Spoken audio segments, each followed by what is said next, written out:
কবরে আমাকে আপনাকে যখন দাফন করে আসে মানুষ, দাফন করে বেশি আমরা অতিক্রম করি না, এই দাফন করে মাত্র বাসতলা থেকে রওনা করছি, ওই সময় আমাদের পায়ের আওয়াজটা কবরের ওই মানুষটা শুনতে পায়। সহিহ বুখারীর 1338 নম্বর হাদিসের বর্ণনা।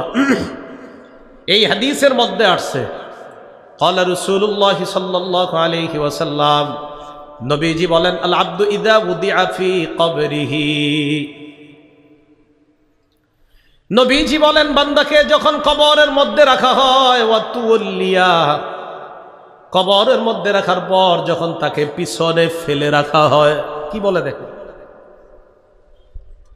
কবরের মধ্যে রাখার পর ওয়াতুল্লিয়া, যখন তাকে পিছনে রেখে চলে আসা হয়, বাসতলায় দাফন করলাম, করার পর তাকে আমরা পিছনে রেখে যখন চলে আসলাম, ওয়াযাহাবা আসহাবুহু, আল্লাহ নবী বলেন যেই মানুষগুলা তাকে দাফন করলো, করার পর পিছনে রেখে যারা চলে আসে, বেশি দূরে যায় না, একটু এই দিকে আসার পর হাত্তা ইন্নাহু লা ইয়াসমাউ করাআনি আলিহিম, ওই কবরের মানুষটা তাদের জুতার আওয়াজগুলা শুনতে পায়, তাদের পায়ের আওয়াজ শুনতে পায়।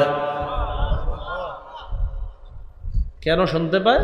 তখন আত্মা তার দেহের মধ্যে আল্লাহ পাঠায়া দেয়, পাঠায়া দেওয়ার পর ফায়াতিয়ানিহি মালাকান, দুইজন ফেরেশতা আসে, আতাহু মালাকান, বুখারীতে আসছে আতাহু মালাকান, আবু দাউদে আসছে ফায়াতিয়ানিহি মালাকান, দুইজন ফেরেশতা আসে, ফাআকআদানিহি, বুখারীতে আসছে, আবু দাউদে আসছে ফায়ুকঈদানিহি আও ইউজলিসানিহি, আয়েশা তাকে বসায়, বসানোর পর তাকে প্রশ্ন করে তিনটা, এর মধ্যে একটা থাকবে মুহাম্মদ সাল্লাল্লাহু আলাইহি ওয়াসাল্লাম, এই ব্যক্তির ব্যাপারে তোমার কি ধারণা? তিনি বলবেন আশহাদু আন্না মুহাম্মাদার রাসূলুল্লাহ, আমি সাক্ষী দিচ্ছি মুহাম্মদ সাল্লাল্লাহু আলাইহি সাল্লাম আল্লাহর রাসূল। এরপর তাকে বলা হবে, শোনো, উনজুর ইলা মাকআদিকা মিনান নার, এই বান্দা তুমি তোমার জাহান্নামের অংশটা দেখো। কিসের অংশ? দেখেন কি বলে, পুরাটা শেষ হয়ে একটা জাহান্নামের অংশ দেখো, মানে এই বান্দা যদি ইমানদার হয়, এরপর তাকে বলা হবে তুমি যে আমার জাহান্নামের অংশটা দেখো তো, আসনটা। ওই ব্যক্তি তার জাহান্নামের আসনটা দেখবে, দেখার পর তাকে বলা হবে আবদালাকাল্লাহু মাকআদাম মিনাল জান্নাহ, তোমার এই জাহান্নামের আসনের পরিবর্তে পরিবর্তন করে আল্লাহ তোমাকে জান্নাতি আসন দান করছেন। তিন প্রশ্নের উত্তর যদি সঠিকভাবে দেওয়া হয়, তা আল্লাহ বলেন আলহাকুমুত তাকাসুর হাত্তা জুরতুমুল মাকাবির, কবর পর্যন্ত তোমাদের এই প্রতিযোগিতা চলতে থাকবে। পরে কি বলে দেখেন, কবরে রাখা হলো, কাল্লা সাউফা তা'লামুনা সুম্মা কাল্লা সাউফা তা'লামুন, তোমরা জানতে পারবে, অবশ্যই তোমরা জানতে পারবে, কাল্লা লাউ তা'লামুনা ইলমাল ইয়াকিন, তোমরা বাস্তবিক অর্থেই জানতে, যদি জানতে, লাউ তা'লামুনা ইলমাল ইয়াকিন, বাস্তবিক জ্ঞানে, সঠিক জ্ঞানে, নিশ্চিত জ্ঞানে যদি তোমরা জানতে, লাতারাবুন্নাল জাহিম, আল্লাহ পাক রব্বুল আলামিন বলেন তোমরা অবশ্যই অবশ্যই জাহান্নাম দেখবে। বলেন নাউজুবিল্লাহ। সুম্মা লাতারাবুন্নাহা আইনাল ইয়াকিন, পরে আল্লাহ আবার গুরুত্ব দেয়, শোনো, বাস্তবিক চোখেই জাহান্নাম দেখবা, বাস্তব চোখ দিয়ে তোমরা জাহান্নাম দেখবা। পরে কি বলে দেখেন, সুম্মা লাতুসআলুন্না ইয়াউমা ইযিন আনিন নাঈম, অতঃপর অবশ্যই অবশ্যই তোমাদেরকে নেয়ামত সম্পর্কে জিজ্ঞাসা করা হবে। বলেন কি সম্পর্কে?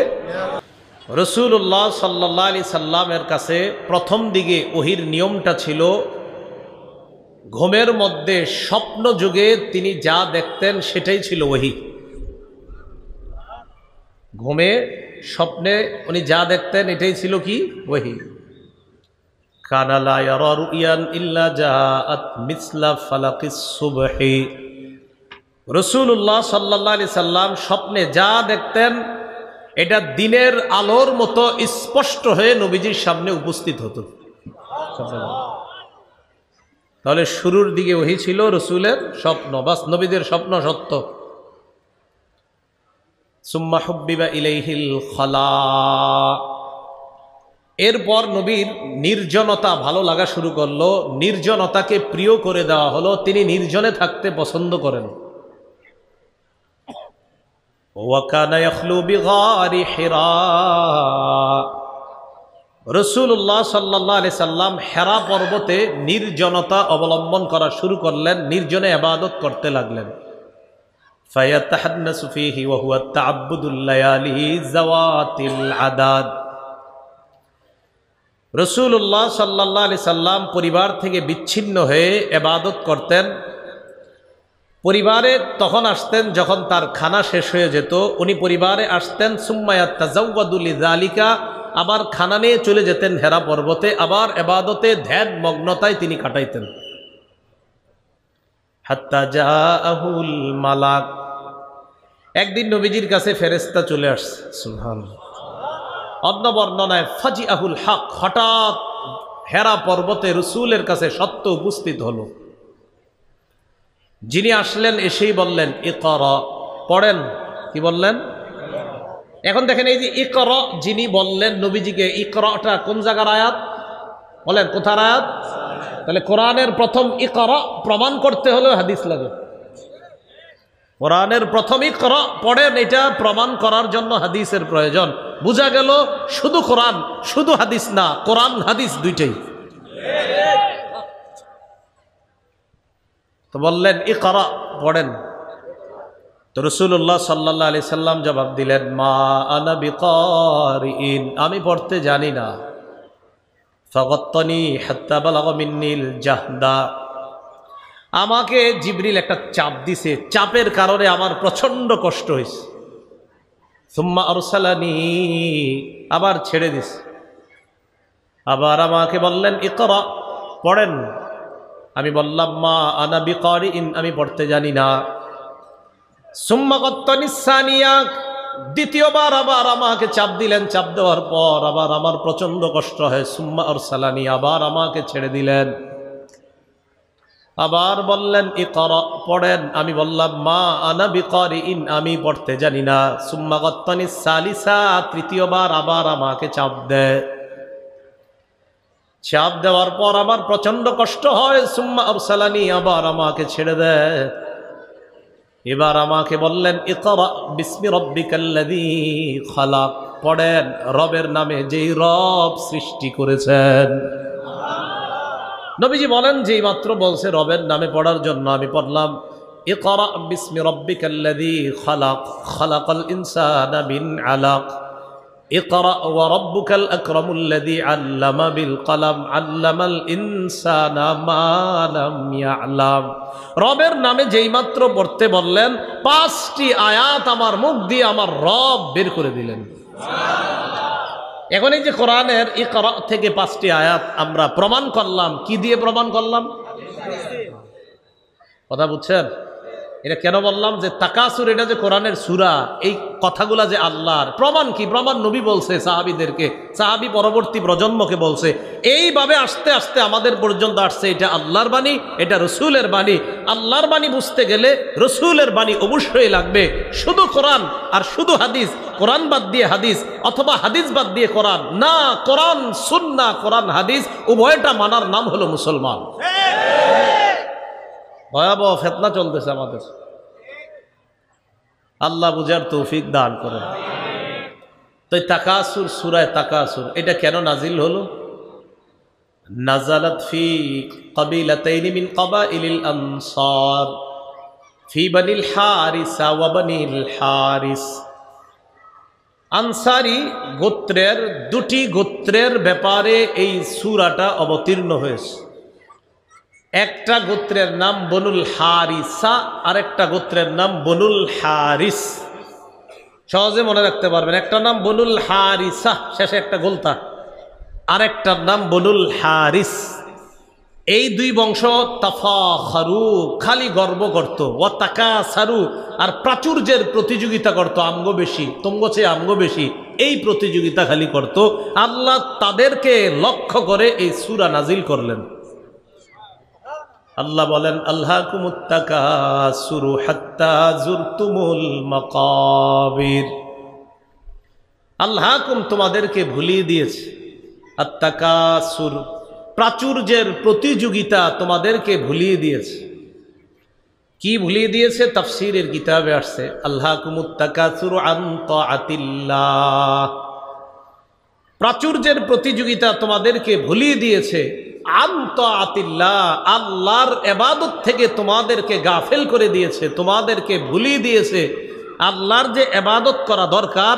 সম্পদের প্রতিযোগিতায় তোমরা এটা ভুলে গেছো। কতক্ষণ? হাত্তা যুরতুমুল মাকাবির, কয় কবরে যাওয়া পর্যন্ত তোমরা এই প্রতিযোগিতা চলবে। যেদিন কবরে যাবা এদিন এই প্রতিযোগিতা শেষ হবে, এর আগ পর্যন্ত তোমাদের এই প্রতিযোগিতা চলতেই থাকবে। সহিহ বুখারীর বর্ণনা 6425 নম্বর হাদিস। এই হাদিসের মধ্যে আসছে আন্না রাসূলুল্লাহ সাল্লাল্লাহু আলাইহি ওয়াসাল্লাম বাআসা আবা উবাইদা ইবনুল জাররাহ ইলাল বাহরাইন ওয়া কানা রাসূলুল্লাহ সাল্লাল্লাহু আলাইহি ওয়াসাল্লাম সালাহা আহলাল বাহরাইন ওয়া আমারা আলাইহিম আল আলা ইবনুল হাজরামি। মন দিয়ে শুনেন, রাসূলের এক সাহাবী নাম আবু উবাইদা ইবনুল জাররাহ, এই সাহাবীকে রাসূল সাল্লাল্লাহু আলাইহি সাল্লাম বাহরাইনে পাঠাইলেন। কোথায়? বাহরাইনের নাম শুনছেন নি আপনারা? কেন পাঠাইছেন? ইয়াতি বিজিজিয়াতিহা, ট্যাক্স আনার জন্য। ওয়া কানা রাসূলুল্লাহ সাল্লাল্লাহু আলাইহি ওয়াসাল্লাম সালাহা আহলাল বাহরাইন, নবীজি বাহরাইনবাসীদের সাথে একটা চুক্তি করছে, একটা সন্ধি করছে। বাহরাইনের গভর্নর নবী যাকে বানিয়েছেন, আমির বানিয়েছেন, তিনি কে? আম্মার আলাইহিমুল আলা ইবনুল হাজরামি। নবীজির আরেক সাহাবী নাম আলা ইবনুল হাজরামিকে বাহরাইনের গভর্নর বানিয়েছেন। খুব মন দিয়ে বুঝেন, বাহরাইনের গভর্নর হলেন নবীজির সাহাবী আলা ইবনুল হাজরামি। ওই গভর্নরের নেতৃত্বে চলে বাহরাইন। তো বাহরাইনবাসীদের যে ট্যাক্সগুলা, এগুলা আনার জন্য নবী তার আরেক সাহাবী আবু উবাইদাকে পাঠাইলেন, যাও বাহরাইন থেকে ট্যাক্স নিয়ে মদিনায় আসো। এতটুকু বুঝছেন নি সবাই? তো আবু উবাইদা ইবনুল জাররাহ বাহরাইন থেকে মদিনায় আসলেন। ফাকাদিমা আবু উবাইদা বিমালিম মিনাল বাহরাইন, আবু উবাইদা ইবনুল জাররাহ বাহরাইন থেকে মাল সম্পদ নিয়ে মদিনায় আগমন করলেন। فسمعت الأنصار بقدوم أبي عبيدة بن الجراح فسمعت الأنصار بقدومه, আবু উবাইদা যে মাল নিয়ে বাহরাইন থেকে মদিনায় আসছে, এই ঘটনা, এই সংবাদ, তার আগমনের ব্যাপারটা আনসারীরা শুনতে পেল। তারা জানতে পারলো যে নবী যাকে ট্যাক্স আনতে পাঠাইছে তিনি অনেক মালামাল নিয়ে মদিনায় আসছে। فوافوا صلاة الصبح مع رسول الله صلى الله عليه وسلم,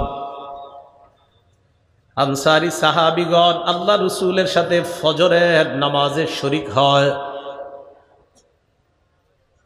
ফজরের নামাজে আল্লাহ নবীর সাথে শরীক হওয়ার পর ফালাম্মান সারাফা রাসূলুল্লাহ সাল্লাল্লাহু আলাইহি ওয়াসাল্লাম তাআররাদু লা, নবীজি যখন ফজরের নামাজের সালাম ফিরায়, সালাম ফিরানোর পর সব আনসারী সাহাবীগণ আল্লাহ রসুলের কাছাকাছি গিয়ে বসছে।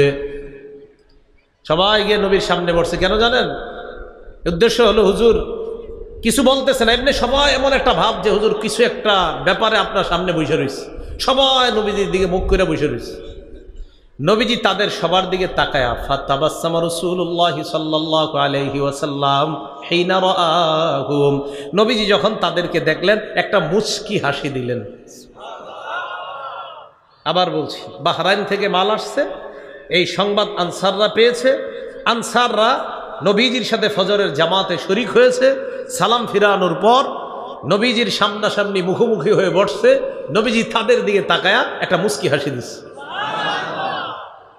তাদেরকে বললেন, সামিআতুম বিকুদুমি আবি উবাইদাতা ওয়া আন্নাহু জাআ বিমাল, ঘটনা কি? আবু উবাইদা যে মদিনায় আসছে এটা তোমরা শুনছো না, আর সম্পদ নিয়ে আসছে এটাও তোমরা শুনছো, ঠিক না? আনসারী সাহাবীগণ জবাব দেয়, আজাল্লিয়া রাসূলুল্লাহ, জি হুজুর ঠিকই বলছেন, সম্পদ নিয়ে আসছে, এটা শুনছি, এই কারণে আপনার সামনে আসছে। নবীজি বললেন, আবশিরু সুসংবাদ গ্রহণ করো, ওয়া আমিলু মা ইয়াসুররুকুম আশা করো যা তোমাদেরকে আনন্দিত করবে। এবার আল্লাহর নবী বলেন, শোনো তোমরা, মাল ফাকরা আখশা আলাইকুম, দারিদ্রতা তোমাদের উপর আসবে এই আশঙ্কা আমি নবী করি না। দারিদ্রতার কারণে তোমরা কষ্টে থাকবা এই আশঙ্কা আমি করি না। মাল ফাকরা আখশা আলাইকুম, আমি তোমাদের ব্যাপারে এই আশঙ্কা করি না তোমরা দারিদ্রতার মধ্যে পড়বা, এই আশঙ্কা করি না। ওয়ালাকিন আখশা আলাইকুম আন তুবসাতা আলাইকুমুদ দুনিয়া কামা বুসিতাত আলা মান কানা ক্বাবলাকুম, আমি আশঙ্কা করছি অতীত জামানার মানুষের সামনে যেমনি ভাবে দুনিয়াকে বিছিয়ে দেওয়া হয়েছে, দুনিয়ার চাকচিক্য আর সৌন্দর্য বিছিয়ে দেওয়া হয়েছে, তেমনি ভাবে তোমাদের সামনেও এই দুনিয়াকে বিছিয়ে দেওয়া হবে, আমি এই আশঙ্কা করছি। দারিদ্রতার আশঙ্কা করি না, বরং তোমাদের সামনে টাকা পয়সা অঢেল ধন সম্পত্তি আসবে, আমি এই আশঙ্কা করতেছি। এরপর নবীজি বলেন, ফাতানা ফাসুহা কামাতানা ফাসুহা,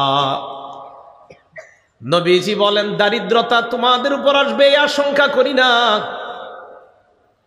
দুনিয়া তোমাদের উপর বিছিয়ে দেওয়া হবে, তোমাদের সামনে ওইভাবে বিছিয়ে দেওয়া হবে যেমন অতীত জামানার মানুষের সামনে দুনিয়া বিছিয়ে দেওয়া হয়েছে। এরপর দুনিয়া পাওয়ার জন্য তোমরা প্রতিযোগিতা করবা, যেইভাবে আগের জামানার মানুষগুলা দুনিয়া পাওয়ার জন্য প্রতিযোগিতা করত। রাসূলুল্লাহ সাল্লাল্লাহু আলাইহি সাল্লাম শেষের দিকে বললেন, ফাতুলহিয়াকুম কামা আলহাতুহুম, এরপর দুনিয়া পাওয়ার পর এই দুনিয়া তোমাদেরকে আল্লাহর ইবাদত থেকে গাফেল করে দিবে, যেমনি ভাবে তাদেরকেও দুনিয়া আল্লাহর ইবাদত থেকে গাফেল করে দিয়েছে। নাউজুবিল্লাহ।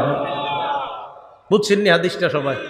আমি আশঙ্কা করছি এত বেশি দুনিয়া তোমরা পাবে, অতীত জামানার মানুষ যেমন পেয়ে আল্লাহরে ভুলে গেছে, তোমরাও এত পরিমাণ দুনিয়া পাবে, এই দুনিয়া তাদেরকে যেমন আল্লাহ ভুলিয়ে দিয়েছে, আমার আশঙ্কা দুনিয়া তোমাদেরকেও না জানি আল্লাহর ইবাদত ভুলিয়ে দেয়। আল্লাহ আমাদের সকলকে, আমরা যেন টাকা পয়সার মালিক হওয়ার পরে আসল মালিককে ভুলে না যাই। আল্লাহ আমাদেরকে ভুলে যাওয়ার খাতায় যারা আছে তাদের থেকে হেফাজত করেন। সম্পদ হওয়া খারাপ না, কিন্তু সম্পদ হওয়ার পর আল্লাহরে ভুলে যাওয়া এটা অবশ্যই খারাপ। আল্লাহ বুঝার তৌফিক দান করেন। আল্লাহ বলেন, আল্লাহকুমুত তাকাসুর, প্রাচুর্যের প্রতিযোগিতা তোমাদেরকে ভুলিয়ে দিয়েছে আল্লাহর ইবাদত থেকে। সহিহ মুসলিম শরীফের বর্ণনা 2958 নম্বর হাদিস, 2958 মাদ্রাসার পাঠ্যপুস্তক অনুসারে। আর যাদের পকেটে মোবাইল আছে মোবাইল অনুযায়ী 7310 নম্বর হাদিস মুসলিম শরীফের। এই হাদিসের মধ্যে আসছে, قال رسول الله صلى الله عليه وسلم يقول ابن آدم مالي ومالي, নবীজি বলেন আদম সন্তান বলে আমার সম্পদ, আমার সম্পদ, গাছ আমার, বাড়ি আমার, ঘর আমার, টাকা আমার, কলেজ আমার, অমুকটা আমার, সব আমার। বলে না হুজুর এই জায়গাটা আমার, আলহামদুলিল্লাহ গত মাসে কিনছি, হুজুর আমার 4টা বাস, হুজুর আমার 10টা অমুক। নবীজি বলেন আদম সন্তান বলে মালি মালি, আমার সম্পদ, আমার সম্পদ, আমার সম্পদ। আল্লাহর নবী বলেন তোমার সম্পদ মাত্র 3টা। বলেন কয়টা? 3টা। আদম সন্তান কয় আমার সম্পদ, আমার সম্পদ। নবীজি কয় তোমার সম্পদ মাত্র 3টা। 3টা। 1 নাম্বার, হাল্লাকা ইয়াবনা আদম মিম্মা আলিকা ইল্লা মা আকালতা ফাআফনাইতা। 1 নাম্বার, তুমি যা খাইলা, খাওয়ার পর যা পিছনের রাস্তা দিয়ে বের করলা, এটাই তোমার 1 নাম্বার সম্পদ। যা খাইছেন এটাই 1 নাম্বার। 2 নাম্বার, আউলাবিস্তা ফাআবলাইতা, যা পরিধান করলা, করার পর পুরাতন হয়ে গেছে, এটা আর পরো না, এটা তোমার সম্পদ। 3 নাম্বার, আও তাসাদদাকতা ফাআমজাইতা, সদকা করার পর তোমার সম্পদ যদি শেষ হয়ে যায়, এটাই তোমার সম্পদ। এই 3 সম্পদ ছাড়া তোমার সম্পদ নাই। মনে থাকবে নি? আদম সন্তান কয় আমার সম্পদ, আমার সম্পদ, আমার গাড়ি, আমার বাড়ি। নবী কয় সম্পদ তিনটা। 1 নাম্বার যা খাইছো, 2 নাম্বার যা পরিধান করছো, 3 নাম্বার যা সৎকা করছো। বাকি প্রথম 2টা তো তুমি যা খাইছো আর যা পরিধান করছো এটার তো কার্যকারিতা হবে না। শেষেরটা যেটা সৎকা, হ্যাঁ এটা আল্লাহর কাছে পেয়ে যাবো। তাহলে আমাদের সম্পদ কয়টা? খাইছি, পরিধান করছি, দান সৎকা করছি, এই 3টাই সম্পদ। قال رسول الله صلى الله عليه وسلم يتبع الميت ثلاثه। আল্লাহ নবী বলেন মৃত ব্যক্তিকে যখন কবর পর্যন্ত নিয়ে যাওয়া হয় তার সাথে 3টা জিনিস যায়। জোরে বলেন কয়টা? আল মাল ওয়াল আহাল ওয়াল আমাল। 1 নাম্বার সম্পদ, 2 নাম্বার পরিবার, 3 নাম্বার আমল নামা। বলেন তো আমি আপনি মারা গেলে কবর পর্যন্ত আমাদের সাথে কয়টা জিনিস যাবে? 1 নাম্বার সম্পদ, 2 নাম্বার পরিবার, 3 নাম্বার আমল। বলেন 1 নাম্বার সম্পদ, 2 নাম্বার, 3 নাম্বার। নবীজি বলেন ইয়ারজিউ ইসনান, 2টা ফিরে আসবে। ওয়ায়াবকা ওয়াহিদ, একটা বাকি থাকবে। ইয়ারজিউল মাল ওয়াল আহাল, তোমার সম্পদ তোমার পরিবার ফিরে আসবে। ওয়ায়াবকাল আমাল, তোমার আমলনামা তোমার সঙ্গে থাকবে। বলেন তো চাঁদপুরের মুসলমানরা আমাদের সাথে কবর পর্যন্ত কটি জিনিস যাবে? 1 নাম্বার, 2 নাম্বার, 3 নাম্বার। ফিরে আসবে কয়টা? কি কি? সম্পদ আর পরিবার। থাকবে কয়টা? কি থাকবে? বলেন তো আমাদের জীবনে বলি মাল মাল মাল, আসলে আমাদের মাল কয়টা? 1 নাম্বার খানা, 2 নাম্বার পোশাক, 3 নাম্বার দান সৎকা। মনে থাকবে নি? তো আল্লাহ পাক রব্বুল আলামিন বলেন আল্লাহকুমুত তাকাসুর, প্রাচুর্যের প্রতিযোগিতা তোমাদেরকে রব থেকে দূরে সরিয়ে দিয়েছে। নবীজি কয় কিসের প্রতিযোগিতা করো? সম্পদ তো 3টা। হাত্তা জুরতুমুল মাকাবির, কবর পর্যন্ত চলবে। ক্বালা রাসূলুল্লাহ সাল্লাল্লাহু আলাইহি ওয়াসাল্লাম ইয়াহরুমু ইবনু আদম ওয়ায়াবকা মাহু ইসনাতান। নবীজি বলেন আদম সন্তানের বয়স বাড়ে, ওয়াতাবকা মাহু ইসনাতান, 2টা জিনিস তার বয়স বাড়ার পাশাপাশি 2টা জিনিস তার স্থায়িত্ব আরো বাড়ে। মানুষের বয়স যত বাড়ে 2টা জিনিসের তার স্থায়িত্ব তত বাড়ে। আরো সুন্দরভাবে বলি, মানুষের বয়স যত বাড়তে থাকে 2টা জিনিসের লোভ তত বাড়তে থাকে। কয়টা? 2টা। 1 নাম্বার আল মাল, সম্পদের লোভ। 2 নাম্বার অতুলিল আমাল, লম্বা আশা।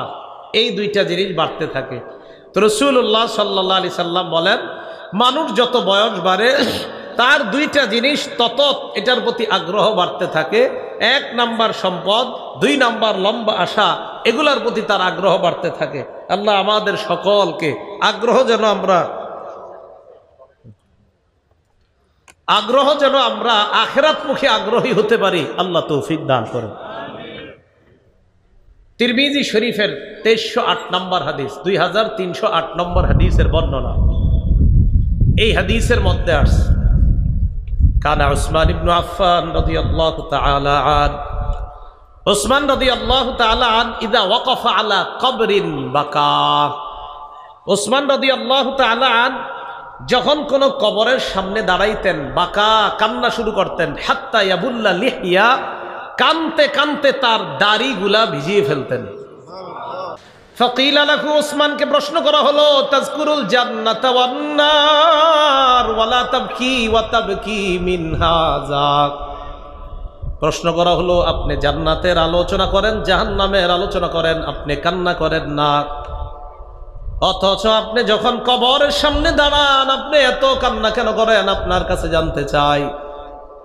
উসমান ইবনে আফফান রাদিয়াল্লাহু তাআলা আন জবাব দেন, সামি'তু রাসূলুল্লাহ সাল্লাল্লাহু আলাইহি ওয়াসাল্লাম ইয়াকুল, আমি আল্লাহর নবীকে বলতে শুনলাম, ইন্নাল কবর আউয়ালু মানাজিলিল আখিরাহ, মানুষ মারা যাওয়ার পর কবর হবে তার প্রথম ঘাঁটি।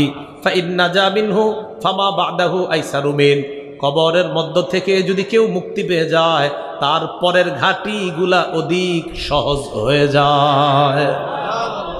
ওয়া ইন লাম ইয়ানজু মিনহু, আর কবর থেকে যদি কেউ মুক্তি না পায়, ফামা বাদাহু আশাদ্দু মিনহু, পরের ঘাটিগুলা তার কঠিন হয়ে যায়। নাউযুবিল্লাহ। হযরতে ওসমান শেষের দিকে বলেন, ক্বালা রাসূলুল্লাহ সাল্লাল্লাহু আলাইহি ওয়াসাল্লাম, আল্লাহর নবী বলেন, মা রাআইতু মানজারান কাত্তু ইল্লা ওয়াল কবরু আফযাউ মিন। নবীজি বলেন, কবরের মতো এমন ভয়ঙ্কর কোন জিনিস আর আমার জানা নাই। নবীজি বলেন, কবরের মতো এত ভয়াবহ বিষয় আমার আর জানা নাই। আল্লাহ কয়, কবর পর্যন্ত তোমরা প্রাচুর্যের প্রতিযোগিতা করতেই থাকবে। আর রাসূল সাল্লাল্লাহু আলাইহি সাল্লাম বলেন, কবরের চাইতে ভয়ঙ্কর জায়গা সম্পর্কে আমার জানা নাই। হযরত উসমানকে এই জন্য কবর দেখলে খালি আমার কান্না আসে। মুসলিম শরীফের বর্ণনা 2104 নম্বর হাদিস, মাদ্রাসার পাঠ্যপুস্তক অনুযায়ী 956 নম্বর হাদিসের বর্ণনা। বিসমিল্লাহ। আলহামদুলিল্লাহ। এই হাদিসের মধ্যে আসছে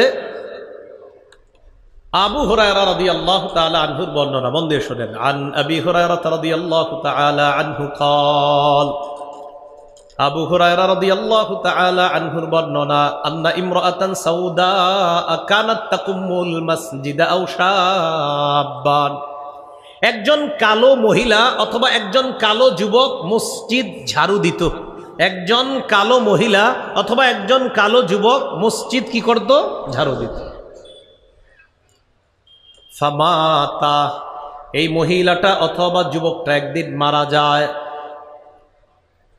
ফাসআলা আনহা আও আনহু, আল্লাহর নবী ওই কালো মহিলার ব্যাপারে অথবা কালো যুবকটির ব্যাপারে প্রশ্ন করলেন, কি ব্যাপার, কালো মহিলাটাকে ইদানিং আর কেন মসজিদে দেখা যায় না? সাহাবীগণ জবাব দিলেন, মা তা হুজুর, এই মহিলাটা অথবা ওই কালো যুবকটা মারা গেছে। নবীজি বললেন, মারা গেছে, এখন কোথায়? সাহাবীগণ জবাব দিলেন, ইয়া রাসূলুল্লাহ, আপনাকে না জানিয়ে ওই মহিলাকে আমরা দাফন করে দিছি। আল্লাহ নবী বলেন, আফালা কুনতুম আযানতুমুনি, এই মহিলাটা মারা যাওয়ার পর কেন তোমরা আমাকে জানাইলা না? আমাকে জানানোর প্রয়োজন কি তোমরা মনে করো নাই? হাদিসের মধ্যে আসছে, কান্নাহুম সাগগরু আমরাহা আও আমরাহু, এই মহিলাটা কালো মহিলা, তো তার ব্যাপারে রাসূলকে জানানোটা তারা প্রয়োজন মনে করে নাই। আমি এইভাবে বলাটা সুন্দর হয় নাই, ঠিক হয় নাই, বলেন নাউজুবিল্লাহ। মানে তাদের মনে হলো আর কি যে একজন কালো মহিলা, ওনার ব্যাপারে নবীজিরে আর কি জানাবো, ঝাড়ু দিত, অপরিচিত, কেউ চিনতো না, তাই মারা গেছে, সাহাবীরা দাফন করে দিছে। নবীজিকে আমারে বলবা না তোমরা? তো হাদিসে আসছে, কান্নাহুম সাগগরু আমরাহা আও আমরাহু, কেমন যেন তারা বিষয়টা ছোট মনে করলো, না এটা হালকা একটা বিষয়, এটা আর নবীজিরে জানানোর কি আছে? এত বড় কেউ না এরকম যে মারা গেছে নবীজিরে জানাইতে হবে। নবীজিকে আমারে জানাইলা না তোমরা? দুল্লুনি আলা কবরিহা, তার কবরটা আমারে দেখাও, নিয়ে যাও। ফাদাল্লুহু, সাহাবারা নবীজিরে ওই মহিলা অথবা ওই কালো যুবকের কবরটা দেখায় দিছে। ফাসাল্লাহ, ওই কবরের সামনে যতগুলা কবর আছে আল্লাহ নবী ওই জায়গায় দাঁড়িয়ে জানাজার নামাজ পড়লেন। এটা নবীর জন্য খাস। এই শোনেন, এটা কার জন্য খাস? এটা নবীজি সাল্লাল্লাহু আলাইহি সাল্লামের জন্য খাস। আপনারা আবার কিন্তু মৃত ব্যক্তি মারা যাওয়ার পর কবরে দাফন করার পর আপনারা আবার জানাজা এরকম পড়তে যায় না। রাসূলুল্লাহ সাল্লাল্লাহু আলাইহি সাল্লাম জানাজা পড়লেন, ওই যে জানায় নাই, না জানায় দাফন করে দিছে, তো নবীজি জানাজা পড়ছে। জানাজা পড়ার পর আল্লাহ নবী বললেন, এই জায়গায় যতগুলা কবর, ইন্না হাদিহিল কুবুর মামলুআতুন যুলমাতান আলা আহলিহা, এই কবরগুলা অন্ধকারে পরিপূর্ণ। আমি যে নামাজ আদায় করলাম, আশা করি ইন্নাল্লাহা ইউনাব্বিরুহা লাহুম বিসসালাতি আলাইহিম, আমি জানাজা পড়ার কারণে আমি আশাবাদী আল্লাহ তাদের সব কবরগুলা আলোকিত করে দিবেন। তো যাই হোক, এই হাদিস দ্বারা যেটা বুঝলাম, ইন্না হাদিহিল কুবুর মামলুআতুন যুলমা, এই কবরগুলা অন্ধকারে পরিপূর্ণ। অনুবাদটা বলেন তো আমার সাথে, এই কবরগুলা। তাহলে বোঝা গেল কবর অন্ধকারের একটা জায়গা, কবর একটা অন্ধকার জায়গার নাম। হ্যাঁ, বিভিন্ন হাদিস এবং তাফসির দ্বারা বোঝা যায়, কবরস্থ ব্যক্তি যদি ইমানদার হয়, খাঁটি ইমানওয়ালা যদি হয়, আর জান্নাতি যদি হয়, তার কবরের মধ্যে আল্লাহ প্রদত্ত আলোর ব্যবস্থা করে দিবেন। আপনারা আলাদা বাতি লাগানোর দরকার নাই। অনেকে বাতি টাতি ইত্যাদি দিয়ে দেয়, এটা ঠিক না। মানে যদি দিয়ে দেয় আর কি, কোথাও দেখেন যদি দেয়, দরকার নাই, এগুলো দরকার নেই। ইমানদার হইলে এমনি, আপনি শুধু শুধু এত বাতি দিচ্ছেন কেন? সহিহ বুখারীর বর্ণনা 922 নম্বর হাদিস, খুব মন দিয়ে শুনবেন। আগে আমার সাথে বাংলাটা বলেন, বলেন কবর, কবরের ভিতর ভয়াবহতা দাজ্জালের ফিতনার মতো, অথবা দাজ্জালের ফিতনার কাছাকাছি হবে, নবীজি বললেন। মনে রাখবেন, মুসলিম শরীফের হাদিসে রাসূল বলছেন, মা বাইনা খালকি আদম ইলা কিয়ামিস সাআহ খালকুন আকবার মিনাদ দাজ্জাল। আদম নবী থেকে কিয়ামত পর্যন্ত দাজ্জালের চেয়ে ভয়ঙ্কর সৃষ্টি আর দুনিয়াতে নাই। তো নবীজির একটা হাদিস এখন আমরা জানবো যে দাজ্জাল যতটা ভয়ঙ্কর আমাদের জন্য, কবরের ফিতনা ও দাজ্জালের ফিতনার চেয়ে কোনো অংশে কম হবে না। সহিহ বুখারীর 922 নম্বর হাদিসের বর্ণনা।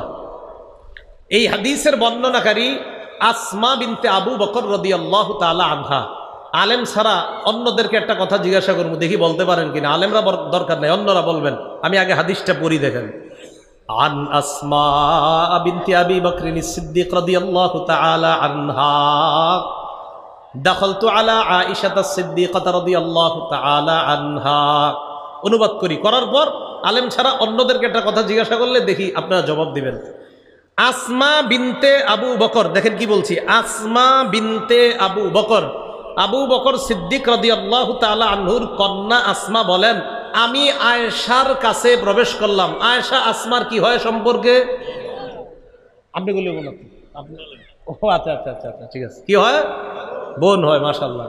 তো আসমা বিনতে আবু বকর সিদ্দিক রাদিয়াল্লাহু তাআলা আনহা বলেন, আলেমের রূপ ধরছেন, দেখছেন, আলেমের রূপ ধরলেও লাভ আছে।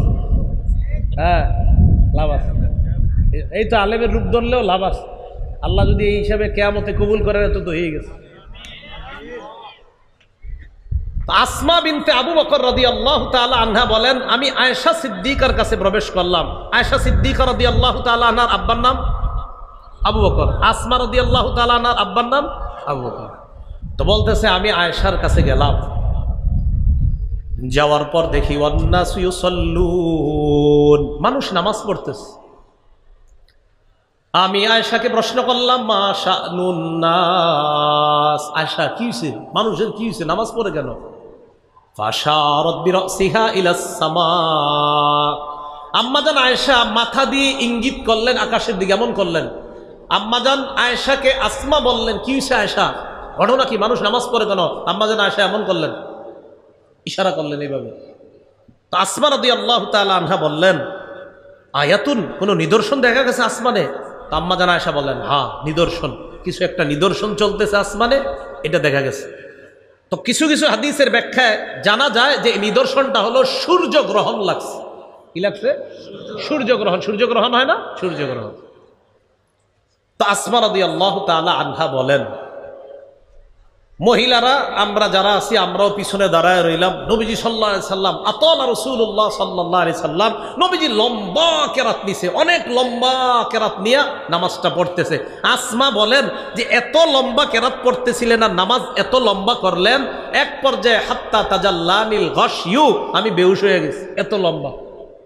এত লম্বা নামাজ পড়লেন, আমি বেহুশ হয়ে গেছি। তারপর ইলা জামবি কিরবাতুন ফিহা মাউন, আমার পাশে একটা পাত্র ছিল, এই পাত্রের মধ্যে পানি ছিল। ফাজআলতু আসুব্বু মিনাল মা ফাজআলতু আসুব্বু আলা রাসি, আমি পানি নিয়ে নিয়ে আমার মাথার উপরে ঢালতেছিলাম। তো মাথার উপর পানি যখন আমি ঢালতেছিলাম, এক পর্যায়ে রাসূলুল্লাহ সাল্লাল্লাহু আলাইহি সাল্লাম ইনসারাফা, নামাজের সালাম ফিরাইলেন। হাত্তা তাজাল্লাতি শামসু, ইতিমধ্যে সূর্য তার স্বাভাবিক অবস্থায় ফিরে আসছে। এতটুকু বুঝছেন নি? আচ্ছা। সুম্মা ক্বালা রাসূলুল্লাহ সাল্লাল্লাহু আলাইহি ওয়াসাল্লাম, নবীজি সাধারণত এই জাতীয় নামাজ পড়লে নামাজের পরে একটা ভাষণ দিতেন। নবীজি দাঁড়াইলেন, দাঁড়ানোর পর ভাষণ দিলেন, খুতবা দিলেন। খুতবার মধ্যে আল্লাহ নবী বললেন, মা মিন শাইইন লাম আকুন উরিতুহু, মা মিন শাইইন লাম আকুন উরিতুহু ইল্লা ক্বাদ রাআইতুহু ফি মাকামি। আল্লাহর নবী বললেন, এমন কোন জিনিস নাই যে আমাকে দেখানো হয় নাই আগে, আজকে আমি এই নামাজের মধ্যে সব দেখছি। আমি আবার বলছি, নবীজি বলছে যে কোনো জিনিস আগে আমাকে দেখানো হয় নাই, আজকে নামাজের মধ্যে আগে যা দেখি নাই আজকে আমি সব দেখছি। পরে কি করে দেখেন, হাত্তাল জান্নাহ ওয়ান নার, এমনকি জান্নাত জাহান্নাম দেখছি। এটা এক বর্ণনা। মুসলিম শরীফের আরেকটা বর্ণনায় মজার কথা আসছে, সাহাবী যারা সামনে আছে আমার দিকে তাকান, হঠাৎ দেখে নবীজি নামাজের মধ্যে এমন করছে, বুঝেন নাই? নামাজের পরে সামনের কাতারের এক সাহাবী বললেন, হুজুর আপনি নামাজে আজকে যে কাজ করছেন এটা তো আগে করতে দেখিনি, কি হয়েছে? আপনারা আবার কিন্তু করেন নাই কেন? নবীজির জন্য কিছু খাস ইবাদত, এটা আপনারা করেন না। তো নবীজি বললেন, আমি যখন এমন করছি আমি জান্নাতের আঙ্গুরের ছড়ি দেখছি, ওইটা আমি ধরতে চাইছি। যদি একটা ছড়ি আনতে পারতাম তাহলে তোমরা যতদিন দুনিয়াতে থাকতা খাইতে পারতাম।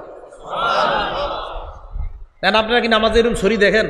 তো দেখলে না হাত দিবেন, আপনারা দেখেন না তো হাত দিয়েন না। এভাবে আপনারা নামাজ কিন্তু মন করেন হাজির বিষয়। আবার অনেকে চিন্তা করবো, বইলা গেছে তো আমি একটু নামাজে এরকম সামনে হাত বাড়াবো না, এরকম না। তো সূর্য স্বাভাবিক অবস্থায় আসছে, রাসূলুল্লাহ সাল্লাল্লাহু আলাইহি সাল্লাম বললেন, জান্নাত জাহান্নাম দেখছি, জানো আর কি দেখছি? আন্নাহু কদ উহিয়া ইলাইয়া, আমাকে জানানো হয়েছে, আন্নাকুম তুফতানুনা ফিল কুবুর মিসলা আও করিবা মিন ফিতনাতিদ দাজ্জাল। নবীজি বলেন, আমাকে জানানো হয়েছে ওহির মাধ্যমে, কবরের মধ্যে তোমাদেরকে ফিতনায় ফেলানো হবে। এই ফিতনাটা দাজ্জালের ফিতনার মতো হবে অথবা দাজ্জালের ফিতনার কাছাকাছি হবে, নাউজুবিল্লাহ। তো ফিতনা যদি দাজ্জালেরটা হয়ে যায় কবরে, তাহলে তো খবর আছে। আল্লাহ আমাদেরকে হেফাজত করেন, আমিন। তাহলে কবর অন্ধকার হবে, কবরের মধ্যে দাজ্জালের মতো ফিতনার মধ্যে পড়া লাগতে পারে, আল্লাহ হেফাজত করেন। তো এটাই বলতেছিলেন, আল্লাহ প্রাচুর্যের প্রতিযোগিতা চালাইতে থাকবা কতদিন জানো? কবরে না যাওয়া পর্যন্ত।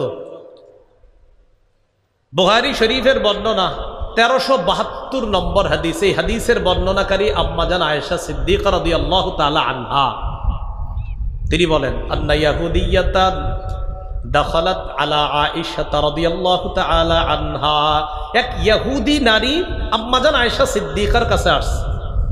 আসার পর আম্মাজানকে জিজ্ঞাসা করলেন কবরের আযাবের ব্যাপারে। কোন আযাব? বলেন কোন আযাব? কবরের আযাব যে সত্য, এটা কি সবার বিশ্বাস আছে? আম্মাজান আয়েশাকে এক ইহুদি নারী কবরের আযাবের ব্যাপারে জিজ্ঞাসা করলেন। আম্মাজান আয়েশা সিদ্দিকা রাদিয়াল্লাহু তাআলা আনহা জবাব দিলেন, আযাকিল্লাহু মিন আযাবিল কবর, আল্লাহ তোমারে কবরের আযাব থেকে হেফাজত করুক। তুমি কি প্রশ্ন করলা? এই কথা আম্মাজান ওই নারীকে বলার পর ফাসাআলাত আয়েশা রাসূলুল্লাহ সাল্লাল্লাহু আলাইহি ওয়াসাল্লাম আন আযাবিল কবর। আম্মাজান আয়েশা সিদ্দিকা রাদিয়াল্লাহু তাআলা আনহা নবীজিকে কবরের আযাবের ব্যাপারে জিজ্ঞাসা করলেন। ফাকালা রাসূলুল্লাহ সাল্লাল্লাহু আলাইহি ওয়াসাল্লাম নাআম, নবীজি বললেন হ্যাঁ, কবরের আযাব সত্য। বলেন কবরের আযাব সত্য। নবীজি বললেন আযাবুল কবর, হ্যাঁ আয়েশা কবরের আযাব সত্য। কবরে আমাকে আপনাকে যখন দাফন করে আসে মানুষ, দাফন করে বেশি আমরা অতিক্রম করি না, এই দাফন করে মাত্র বাসতলা থেকে রওনা করছি, ওই সময় আমাদের পায়ের আওয়াজটা কবরের ওই মানুষটা শুনতে পায়। সহিহ বুখারীর 1338 নম্বর হাদিসের বর্ণনা। এই হাদিসের মধ্যে আসছে, ক্বালা রাসূলুল্লাহ সাল্লাল্লাহু আলাইহি ওয়াসাল্লাম, নবীজি বলেন, আল আব্দু ইযা উদিআ ফি কবরিহি, নবীজি বলেন বান্দাকে যখন কবরের মধ্যে রাখা হয়, ওয়া তুওয়াল্লিয়া, কবরের মধ্যে রাখার পর যখন তাকে পিছনে ফেলে রাখা হয়। কি বলে দেখো, কবরের মধ্যে রাখার পর ওয়া তুওয়াল্লিয়া, যখন তাকে পিছনে রেখে চলে আসা হয়। বাসতলায় দাফন করলাম, করার পর তাকে আমরা পিছনে রেখে যখন চলে আসলাম, ওয়া যাহাবা আসহাবুহু, আল্লাহ নবী বলেন যেই মানুষগুলা তাকে দাফন করলো, করার পর পিছনে রেখে যারা চলে আসে, বেশি দূরে যায় না, একটু এই দিকে আসার পর হাত্তা ইন্নাহু লা ইয়াসমাউ করাআনি আলিহিম, ওই কবরের মানুষটা তাদের জুতার আওয়াজগুলা শুনতে পায়, তাদের পায়ের আওয়াজ শুনতে পায়। কেন শুনতে পায়? তখন আত্মা তার দেহের মধ্যে আল্লাহ পাঠায়া দেয়। পাঠায়া দেওয়ার পর ফায়াতিয়ানিহি মালাকান, দুইজন ফেরেশতা আসে। আতাহু মালাকান বুখারীতে আসছে, আতাহু মালাকান আবু দাউদে আসছে ফায়াতিয়ানিহি মালাকান, দুইজন ফেরেশতা আসে। ফাআকআদানিহি বুখারীতে আসছে, আবু দাউদে আসছে ফায়ুকঈদানিহি আও ইউজলিসানিহি, আয়েশা তাকে বসায়, বসানোর পর তাকে প্রশ্ন করে তিনটা, এর মধ্যে একটা থাকবে মুহাম্মদ সাল্লাল্লাহু আলাইহি ওয়াসাল্লাম, এই ব্যক্তির ব্যাপারে তোমার কি ধারণা? তিনি বলবেন আশহাদু আন্না মুহাম্মাদার রাসূলুল্লাহ, আমি সাক্ষী দিচ্ছি মুহাম্মদ সাল্লাল্লাহু আলাইহি সাল্লাম আল্লাহর রাসূল। এরপর তাকে বলা হবে শোনো, উনজুর ইলা মাকআদিকা মিনান নার, এই বান্দা তুমি তোমার জাহান্নামের অংশটা দেখো। কিসের অংশ? দেখেন কি বলে, পুরাটা শেষ হয় না, জাহান্নামের অংশ দেখো। মানে এই বান্দা যদি ইমানদার হয়, এরপর তাকে বলা হবে তুমি যেমন জাহান্নামের অংশটা দেখো তো, আসনটা। ওই ব্যক্তি তার জাহান্নামের আসনটা দেখবে। দেখার পর তাকে বলা হবে আবদালাকাল্লাহু মাকআদাম মিনাল জান্নাহ, তোমার এই জাহান্নামের আসনের পরিবর্তে পরিবর্তন করে আল্লাহ তোমাকে জান্নাতি আসন দান করছেন। তিন প্রশ্নের উত্তর যদি সঠিকভাবে দেওয়া হয়, তা আল্লাহ বলেন আলহাকুমুত তাকাসুর হাত্তা যুরতুমুল মাকাবির, কবর পর্যন্ত তোমাদের এই প্রতিযোগিতা চলতে থাকবে। পরে কি বলে দেখেন, কবরে রাখা হলো কাল্লা সাউফা তা'লামুনা সুম্মা কাল্লা সাউফা তা'লামুন, তোমরা জানতে পারবে, অবশ্যই তোমরা জানতে পারবে। কাল্লা লাউ তা'লামুনা ইলমাল ইয়াকিন, তোমরা বাস্তবিক অর্থেই জানতে, যদি জানতে, লাউ তা'লামুনা ইলমাল ইয়াকিন, বাস্তবিক জ্ঞানে, সঠিক জ্ঞানে, নিশ্চিত জ্ঞানে যদি তোমরা জানতে, লাতারাবুন্নাল জাহিম, আল্লাহ পাক রব্বুল আলামিন বলেন তোমরা অবশ্যই অবশ্যই জাহান্নাম দেখবে। বলেন নাউজুবিল্লাহ। সুম্মা লাতারাবুন্নাহা আইনাল ইয়াকিন, পরে আল্লাহ আবার গুরুত্ব দেয়, শোনো বাস্তবিক চোখেই জাহান্নাম দেখবা, বাস্তব চোখ দিয়ে তোমরা জাহান্নাম দেখবা। পরে কি বলে দেখেন, সুম্মা লা তুসআলুন্না ইয়াউমা ইযিন আনিন নাঈম, অতঃপর অবশ্যই অবশ্যই তোমাদেরকে নেয়ামত সম্পর্কে জিজ্ঞাসা করা হবে। বলেন কি সম্পর্কে? হাত পা কান সব এগুলো আমাদের নেয়ামত। মুসলিম শরীফের বর্ণনা 5208 নম্বর হাদিসের বর্ণনা, রাসূলুল্লাহ সাল্লাল্লাহু আলাইহি সাল্লাম, আবু হুরায়রা রাদিয়াল্লাহু তাআলা আনহুর বর্ণনা, রাসূলুল্লাহ সাল্লাল্লাহু আলাইহি সাল্লাম একদিন বাসা থেকে বের হলেন। মন দিয়ে শুনেন কখন বের হয়েছে, হাদিসে আসছে খরাজা রাসূলুল্লাহ সাল্লাল্লাহু আলাইহি ওয়াসাল্লাম যাতা ইয়াউমিন আও যাতা লাইলা, নবীজি একদিন দিনের বেলা অথবা রাতের বেলা ঘর থেকে বের হয়েছে। হাদিস দ্বারা বোঝা যায় দিনের এমন সময়ে বের হয়েছে অথবা রাতের এমন সময়ে বের হয়েছে যেই সময় সাধারণত মানুষ ঘর থেকে বের হয় না। কথার কথা, দুপুর 2টা, 2:30, 3টা সাধারণত ব্যবসায়ীরাও খানা খাইতে যায়, রিক্সা চালক রিক্সাটা রাইখা খানা খায়, ওই টাইমগুলাতে মানুষ সাধারণত, আর এই গরমে তো বের হয়ই না এই টাইমগুলা। তাহলে কি বুঝলাম আমরা, নবীজি দিনের বেলা যদি বের হয়ে থাকে এমন একটা সময় বের হয়েছে যেই সময় সাধারণত বের হওয়ার কথা না, অথবা রাতের এমন একটা সময়ে ঘর থেকে বের হয়েছেন যেই সময় বের হওয়ার কথা না। একটু মন দিয়ে শোনে না, কেন বের হয়েছে জানেন? আবু হুরায়রা রাদিয়াল্লাহু তাআলা আনহু বলেন ফাইদা হুয়া বিআবি বকরিন ওয়া উমর, আল্লাহর নবী তাকায় দেখে আবু বকর ওমর বসা। নবীজি প্রশ্ন করলেন মা আখরাজাকুমা ফি হাদিহিস সাআ, এই সময় কোন জিনিস তোমাদেরকে ঘর থেকে বের করলো, কেন এই সময় তোমরা ঘর থেকে বের হলা? সাহাবা দুইজন জবাব দেয় ইয়া রাসূলুল্লাহ ক্বালাল জুউ ইয়া রাসূলুল্লাহ, হুজুর ক্ষুধার কারণে ঘর থেকে বের হইছি। কিসের কারণে? ক্ষুধার যন্ত্রণায় ঘর থেকে বের হয়েছে। ক্ষুধার যন্ত্রণায় বের হয়েছে কয় হ্যাঁ। এবার নবীজি যে জবাবটা দেয় দেখেন কি বলে, নবীজি বলে তোমরা ক্ষুধার কারণে বের হয়েছে কয় হ্যাঁ। আল্লাযী নাফসি বিয়াদিহি আনাল্লাযী আখরাজাকুমা, নবীজি বলেন আখরাজানি আল্লাযী আখরাজাকুমা,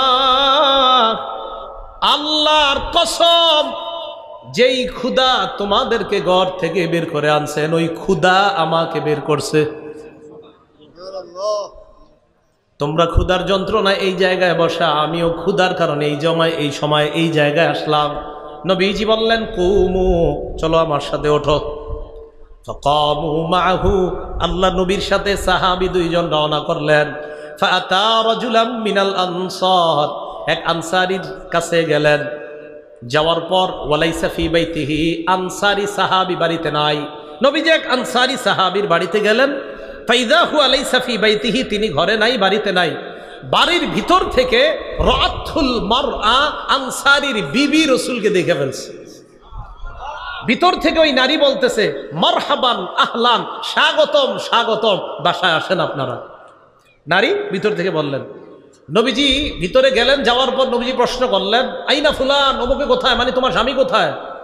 তো নারী জবাব দিলেন জাহাবা ইয়াস্তাজিবু লানা মিনাল মা, হুজুর তিনি বাহিরে গেছে, আমাদের জন্য মিষ্টি পানি আনার জন্য গেছে। নবীজি অপেক্ষা করতে লাগলেন। ইতিমধ্যে আনসারী সাহাবী বাসায় আসছে। দেখেন এই জায়গাটা মন দিয়ে শোনেন কি বলে। আসার পর তিনি যখন দেখলেন নাজরা ইলা রাসূলিল্লাহ সাল্লাল্লাহু আলাইহি সাল্লাম ওয়া সাহিবাই, দেখলেন আল্লাহ রাসূল তার বাসায় আর দুই সাহাবী তার বাসায়। বলেন আপনি যদি, আল্লাহ তো এই যুগে আমগরে পাঠায় নাই, আপনি যদি হঠাৎ বাহির থেকে আইসা দেখতাম আমার ঘরে নবী আর আবু বকর ওমর বসা, কি অবস্থা হবে? আনসারী সাহাবা আইসা দেখে নবীজি বসা, আবু বকর ওমর বসা। আনসারী সাহাবী কয় মা আহাদুল ইয়াউমা আকরামা আদয়াফান মিন্নি, আজকে আমার চাইতে শ্রেষ্ঠ মেজবান আর দুনিয়াতে কেউ নাই। কেমন মেহমান পাইছি, নবীজি, আবু বকর ওমর, এমন তিন মেহমান। তাড়াতাড়ি বাহিরে গেলেন। যা আবিল আজদ, খেজুরের ছড়ি নিয়ে আসলেন। ফিহি রুতবুন ওয়া ইয়াবিসুন ওয়া বুসরুন, এটার মধ্যে ভিজা খেজুর আছে, শুকনা খেজুর আছে। আপনার শুকনা খেজুর, ভিজা খেজুর, কাঁচা খেজুর। আইনা বলতেছে হুজুর যেইটা মন চায় ওইটা খাইতে থাকেন।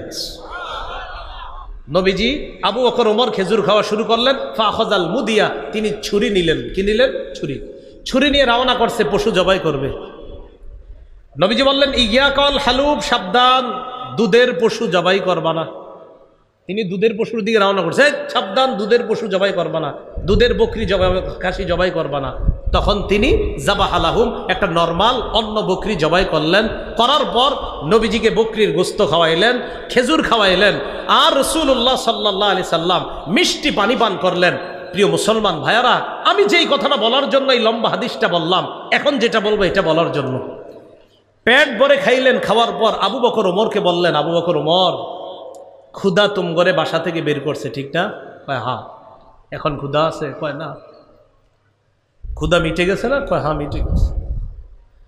নবীজি বললেন লাতুসআলুনা আন হাদা ইয়াউমাল কিয়ামা, এই যে খাইলা, এই যে খাবারটা খাইলা না, এই খাবারটার ব্যাপারেও কিয়ামতের মাঠে জিজ্ঞাসা করা হবে। সুম্মা লাতুসআলুনা ইয়াউমা ইযিন আনিন নাঈম, আল্লাহ বলেন অবশ্যই তোমাদেরকে নিয়ামত, প্রত্যেকটা নিয়ামতের ব্যাপারে জিজ্ঞাসা করা হবে। তাহলে আল্লাহর কোনো নিয়ামতের অশুকরিয়া আদায় করব আমরা কখনো? আমরা সব নিয়ামতের শুকরিয়া আদায় করি।